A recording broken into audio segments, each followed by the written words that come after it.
बाबूजी मारवाड़ में एक राजा हुए थे, उन राजा का नाम था राव दुहड़। राव दुहड़ के एक छोटे भाई हुए थे, उनका नाम था धांधल। धांधल के बेटे थे जन्म हुआ था कोड़ू मंड में, नया डिस्ट्रिक्ट बन गया फलोदी। ऐसा कहते हैं धांधल जी ने एक परी से शादी की। परी के जो बेटे हुए थे उनका नाम था बाबूजी। तो कहते बाबूजी बड़े हैंडसम राजकुमार थे। एक समय अंतराल पर परी बाबूजी को उनके पिताजी के पास छोड़ के चली गई।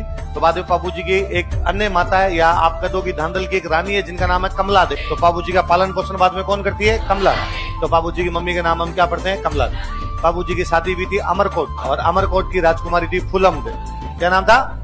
या उनको हम कहते हैं सुप्यार। बाबूजी की जो खास दोस्त है चांदा और डामा। कहते बाबूजी जब शादी करने के लिए गए थे तो उनके गांव में एक महिला थी, उनका नाम था देवल। उन देवल की घोड़ी लेके गए थे, इसका नाम था केसर कालमी। और केसर कालमी जब लेके गए तो बाबूजी देवल को कह के गए थे, यदि तुम्हारी गायों के साथ लूटपाट हो जाए तो मुझे बताना, मैं तुम्हारी गायें बचाने के लिए आऊंगा। और कहते बाबूजी वहाँ फेरे ले रहे थे, 3 फेरे हुए थे। कितने फेरे हुए? पता चला कि देवल की गायों की लूटपाट हो गई।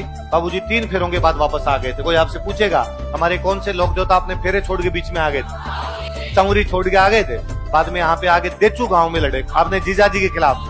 जींदराव खिंची जायल का राजा, जायल के राजा जींदराव खिंची से आगे लड़े, और लड़ते हुए युद्ध में क्या हो गए? सही गायें तो बचा ली थी, लेकिन उस लड़ाई में बाबूजी क्या आ गए। इसलिए हम कहते हैं भाई बाबूजी ने कितने फेरे ले लिए थे? 3।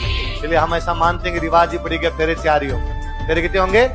7 फेरे फिल्मों में है, बाकी फेरे कितने हैं? 4, क्योंकि 3 तो किसने ले लिए?